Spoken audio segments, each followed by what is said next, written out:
Este, Como les comenté hace unos instantes, hoy día nos corresponde, al menos conmigo, sería la tercera charla y vamos a ver un tema que es bastante interesante, más que todo por el contexto en el cual nos encontramos, ¿no? Es un contexto de pandemia generado por básicamente un virus.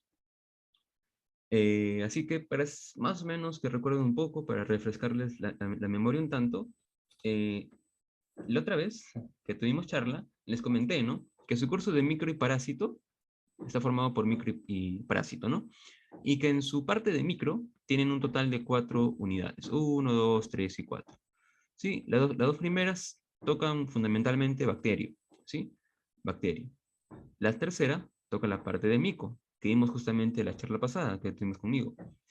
Y la cuarta parte, la cuarta unidad, toca de manera bastante extensa lo que vendría a ser viro, ¿sí? Sé que muchas veces es más fácil recordarse a las bacterias, a los hongos, y eso es un poco complicado comprender a los virus completamente y saber cómo clasificarlos. Así que hoy día voy a intentar centrarme fundamentalmente en aspectos generales y en cómo clasificar a los virus. Y desde ya les doy un pequeño alcance. En bacterias, en hongos y en parásitos hablamos de dos cosas fundamentales, ¿no? Clasificación macroscópica y microscópica, en base a cultivos y en base a tensiones. En este caso, con los virus, no va a ser así, ¿sí? No va a poder darse esa clasificación. Así que, pues, comencemos. Introducción a la virología. En este caso, le he intentado darle un enfoque un tanto diferente. ¿En qué sentido? Pues la primera pregunta que quiero que nos planteemos siempre, chicos, aquí, a diferencia de cuando vimos bacterio, cuando vimos mico, ahora quiero que nos preguntemos qué va a ser la virología. Y en esencia, como se comentó antes también, va a ser aquella parte, aquella rama, aquella especialidad de la biología que se va a centrar en estudiar básicamente a los virus. Va a centrarse en estudiarlos, en clasificarlos, a los virus y a otros, eh, podría decirse así, agentes, ¿sí? En esos otros agentes van a plantearse a los priones, ¿sí? Importante aquí, chicos, a poder diferenciar. Cuando yo pongo virus y aparte hablo de priones, debo considerar que los virus son un agente, el cual está conformado por tanto proteínas, por ácidos nucleicos, en ocasiones por lípidos, también por glúcidos a veces. Mientras que cuando yo digo prion, es simplemente proteína, ¿sí? Es una proteína y listo. Priones son básicamente proteínas. ¿Y por qué les comento acerca de los priones? Porque la virología va a estudiar fundamentalmente a los virus, pero también un poquito va a darles una ojeada, ¿no? Un vistazo a los priones. Habiendo comentado esto, pues vamos a la parte quizá más importante, que sería la generalidad, ¿no? ¿Qué va a ser lo más relevante? ¿Qué tienes que tú sí o sí recordar de tus virus? Creo yo que ustedes, desde el colegio, bueno, desde la pre, han visto el curso de biología, ¿no? Y allí habrán comentado un poco acerca de los virus. Uy, aquí le he puesto virus, con O. Ahora vamos a ponerle con U. ¿Qué fue? Ya, ahí está, virus. Ya, asumo yo que sí han tocado el curso de biología, ¿no? Y que han podido conocer un poco acerca de los virus de manera bastante superficial. La idea que sí o sí quiero que podamos manejar es que son nanométricos.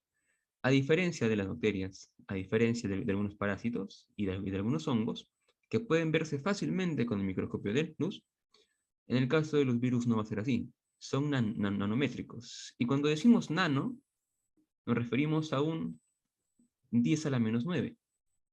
O sea, es algo minúsculo en realidad. Como si yo tuviera una bacteria y la partiera en mil.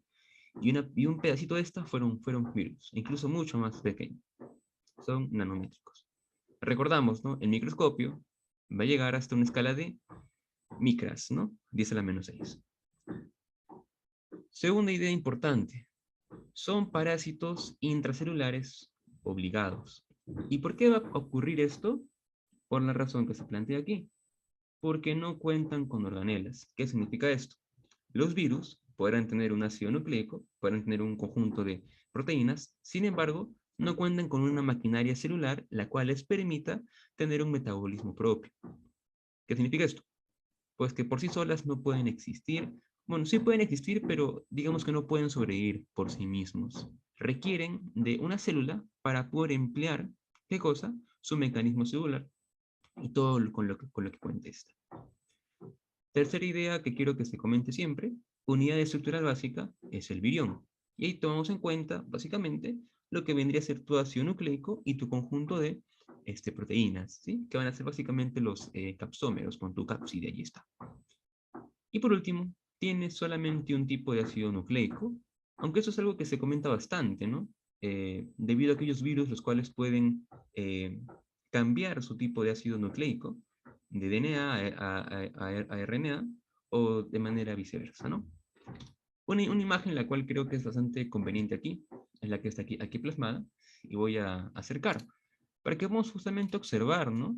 Cuáles son las dimensiones de los diferentes virus. Primero, hay que recordar a los glóbulos rojos, ¿no? Los glóbulos rojos, pues se plantean que tienen un tamaño de 8 a 10 micras aproximadamente, ¿sí?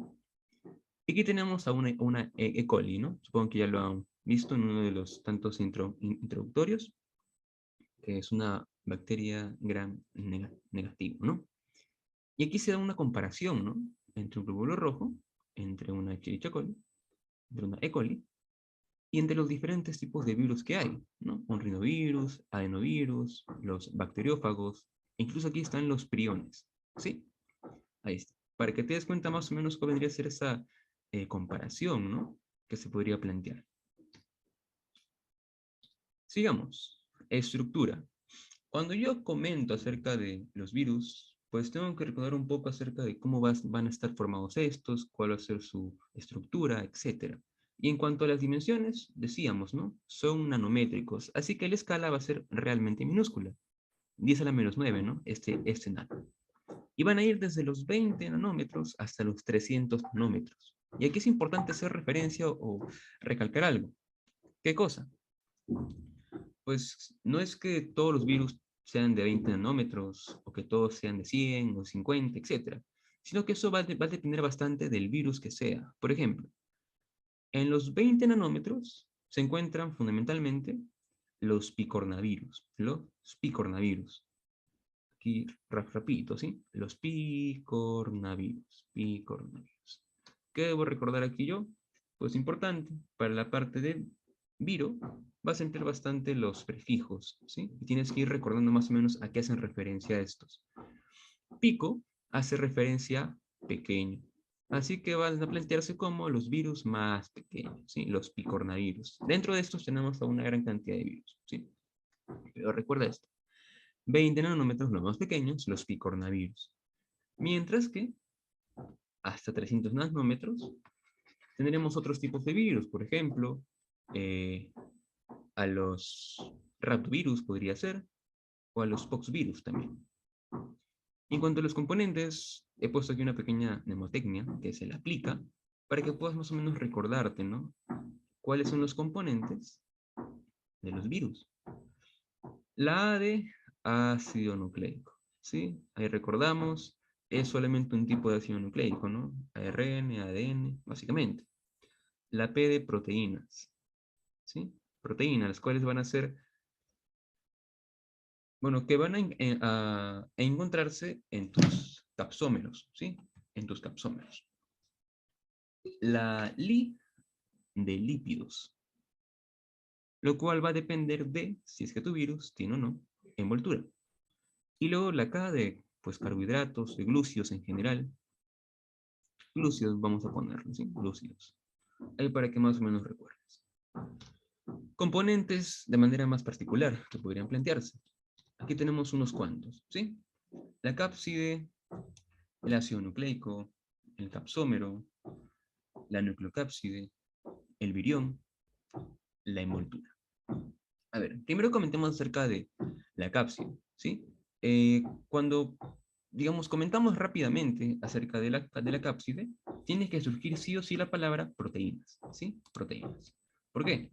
Imagínate esto, ¿sí? Imagínate que tienes una cadena, ¿sí? Una cadena de ácido nucleico, un ARN, y ese no puede estar simplemente por allí suelto, ¿no?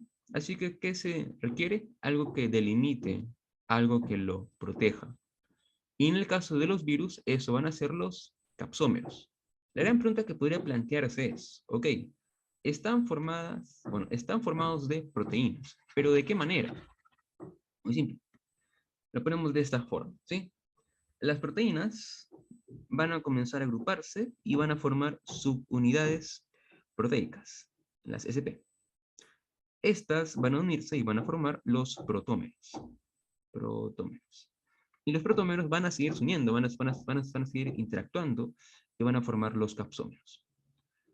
Si yo tengo aquí mi ácido nucleico, cada una de estas esferas que estoy dibujando, estos círculos, estas circunferencias, serían capsómeros. Y el total de estas vendría a ser tu cápside. Tu cápside. Así que importante que si a ti te dicen, ¿no? Si te llegan a consultar, ¿no?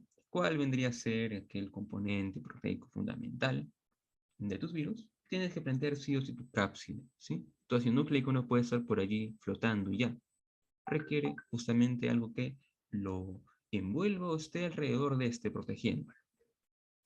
Tu ácido nucleico puede ser de dos tipos, ya se comentó, ADN, ARN, y también se puede establecer que pueda ser mono o bicatenario.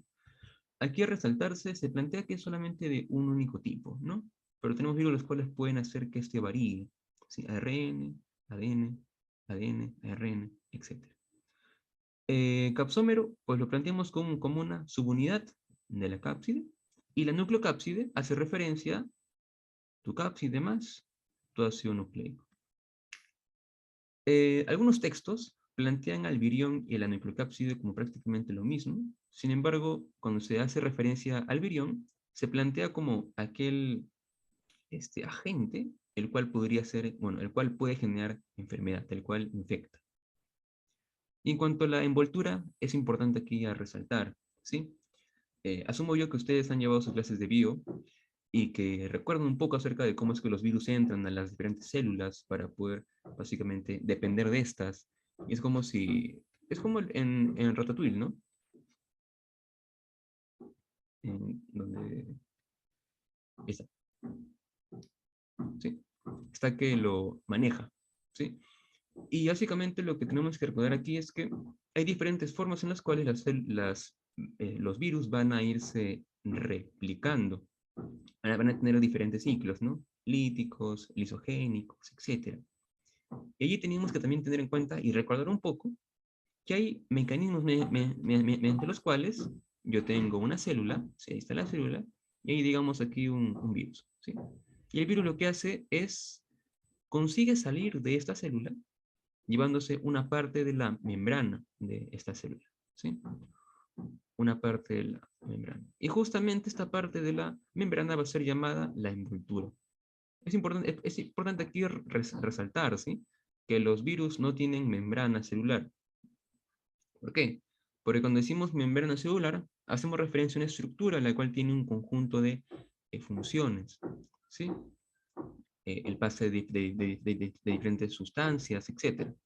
Pero en el caso de los virus únicamente es, digamos, una estructura de la cual lo está rodeando y está que le permite camuflarse o está que le permite resistir diversos ambientes, diversos medios, ¿sí? Así que cuando planteamos envoltura, vendría a ser básicamente ello, ¿no?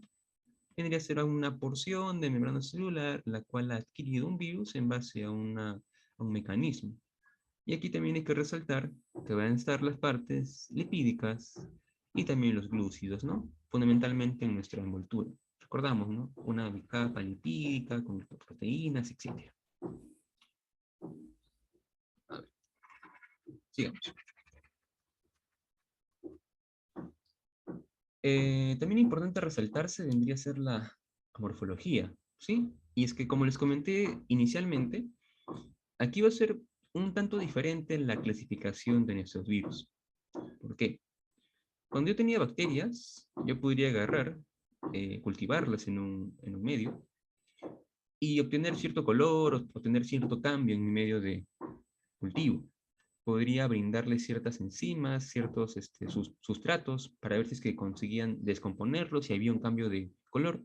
Y ahí yo me basaba en establecer si tenía algunas o no enzimas, etcétera.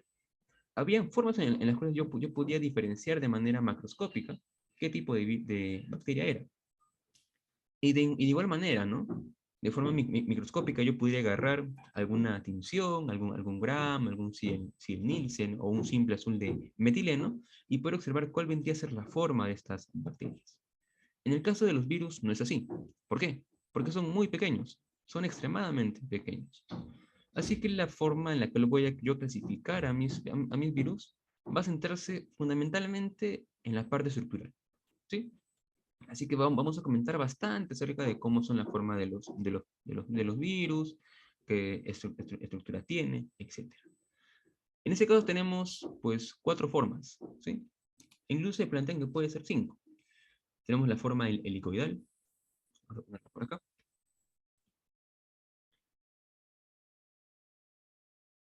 La icosaédrica, o también poliédrica básicamente, icosaédrica. La forma esférica y la forma compleja, ¿no? Ejemplos rápidos de cada uno de estos tipos, pues una helicoidal, el ejemplo clásico que se suele plantear, es el virus del tabaco mosaico, ¿no? Ahí está. En cuanto a la icosaédrica, pues los adenovirus. En cuanto a la esférica, el virus de la influenza, el influenza virus, ¿no? Y en cuanto a las complejas, pues fundamentalmente los bacteriófagos.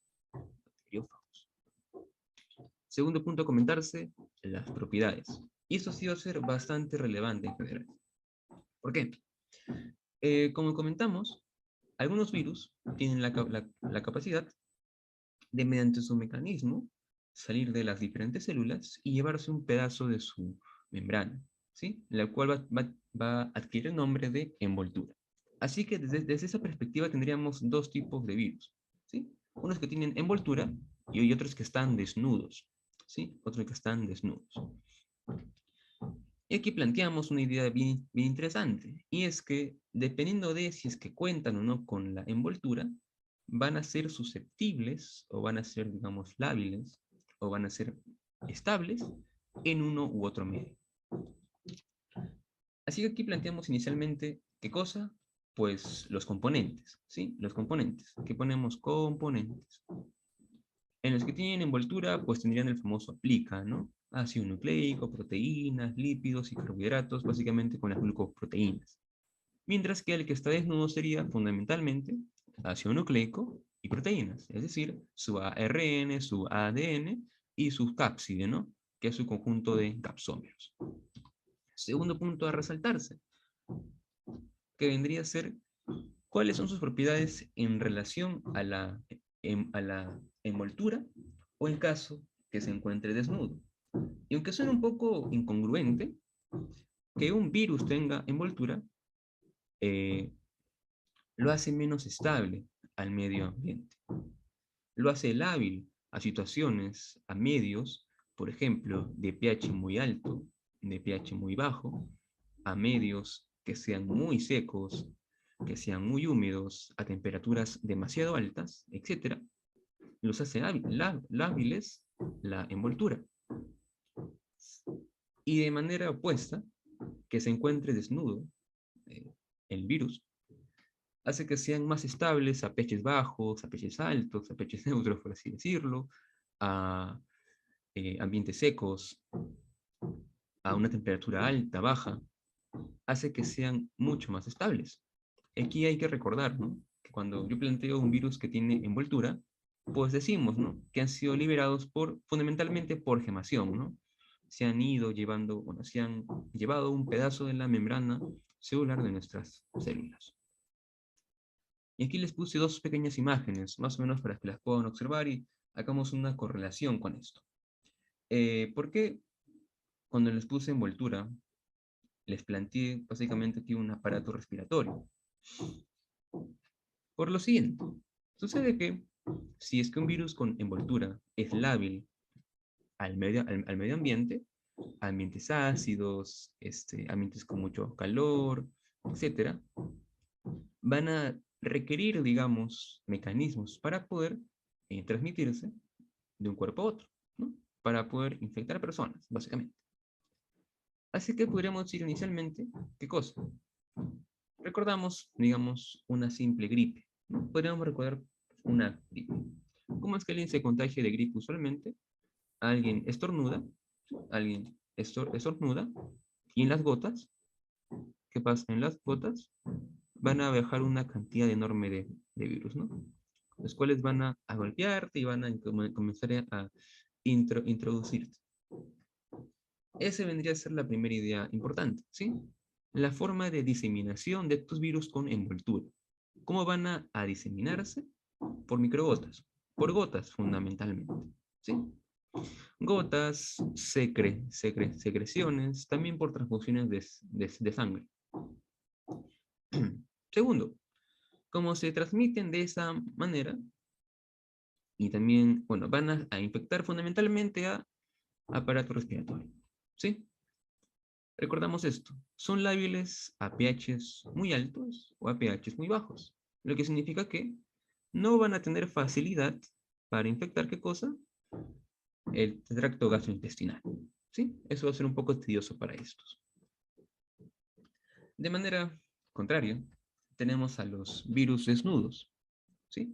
Están desnudos, los cuales, en comparación con los que tienen envoltura, van a ser muy fácil, o van a tener una fácil diseminación, ¿sí? Una fácil diseminación. Como resisten pHs altos, bajos, van a poder infectar, ¿qué cosa? El tracto gastrointestinal. E incluso como resisten ambientes bastante secos, van a poder perpetrarse, e incluso en medios bastante secos. Habiendo comentado esto, chicos, pasamos a la última parte, que es la clasificación, que considero yo la parte más relevante y con la cual tú puedes casi sacar, bueno, más que todo, organizarte correctamente, ¿sí? Cuando yo planteo mi clasificación, en sí hay muchas formas en las cuales yo puedo clasificar a los virus. Puedo hacerlo por la vía de transmisión, ¿no? Si es fecal oral, si es por microgotas, si es por vía sexual.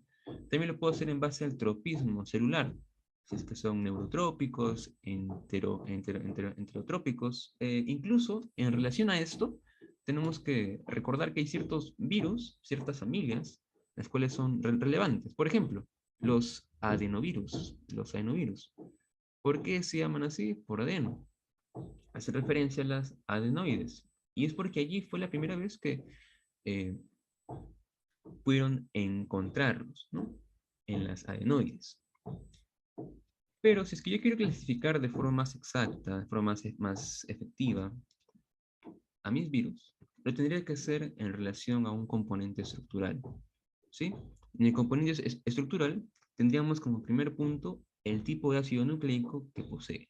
Si es un ADN o si es un ARN. Así que vamos por aquí. En el caso de los ADNs, surge una pregunta más, que es, ¿poseen envoltura? ¿Sí o no? Si es un sí, pensamos rápidamente en los herpesvirus, los hepatinavirus, los poxvirus. Y si es un no, pensamos en los adenovirus, parvovirus, papilomavirus y los poliomavirus. Por otro lado, ¿qué tipo de ácido nucleico posee? ARN. Aquí planteamos una idea relevante, bastante importante. ¿Cuál es el sentido de la cadena? Positivo, negativo. Positivo, coronavirus, togavirus, flavivirus, picornavirus, calicivirus. Negativo, reovirus, ortomixovirus, raptovirus, arenavirus y los paramixovirus. Y aquí de igual manera, ¿no? ¿Poseen cadena sí o no? Sin cadena, bueno, poseen envoltura sí o no. Coronavirus, togavirus, flavivirus no poseen envoltura, mientras que los picorna y los calici sí, y aquí de igual manera. Chicos, aquí hay una pequeña clasificación para que ustedes puedan guiarse. Sin embargo, resaltar, ¿sí? En vuestras clases van a tener también diferentes clasificaciones, las cuales van a tener la finalidad de que ustedes, más que todo, puedan ver en qué parte están. ¿Por qué? Vamos a ver un montón de virus y tienen diferentes prefijos y a veces es un poco tedioso que los puedan diferenciar. Ya chicos, para finalizar, ¿qué va a ser lo más importante que sí o sí tienes que tú recordar de todo esto que se encuentra aquí? Pues creo que lo más básico, ¿no? Primero, ¿cuáles son los componentes? Reconocer qué vendría a ser tu cápside, de qué está formada. Proteínas, subunidades proteicas, los protómeros, capsómeros y finalmente la cápside. Recordar lo de tu ácido nucleico, ARN, ADN, que pueden ser de doble cadena, una cadena, etcétera. Recordar que esos dos componentes van a formar lo que sería tu nucleocápside. Y también plantear esa diferenciación. Ahí también, chicos, creo que es importante que puedan revisar uno que otro material, ¿sí? Para poder plantear bien esa diferencia entre lo que sería tu nucleocápside y tu virión. Recordar también que, aunque suene un poco incongruente, pues aquellos virus que tienen envoltura van a ser lábiles a ambientes de pH extremo, de pH bajo, básicamente, ambientes secos o de alta temperatura. Mientras que aquellos que tienen aquellos que están desnudos, que no tienen envoltura, van a ser más estables y más resistentes. Para finalizar, tu clasificación. Siempre recuerda esto. Si yo quiero clasificar a mis virus, ¿cuál es la forma más útil, la forma más exacta de manera estructural? ¿Sí? Me centro en sus componentes estructurales. ¿Qué planteo inicialmente? Ácido nucleico, ADN, ARN. Luego, ¿en qué me puedo centrar? En la envoltura. ¿En qué otro aspecto yo también podría centrarme? Pues en el sentido de la cadena de tu ARN. En fin, chicos, como les comenté inicialmente, más que intentar aquí lanzarles un montón de datos, mi intención es que ustedes puedan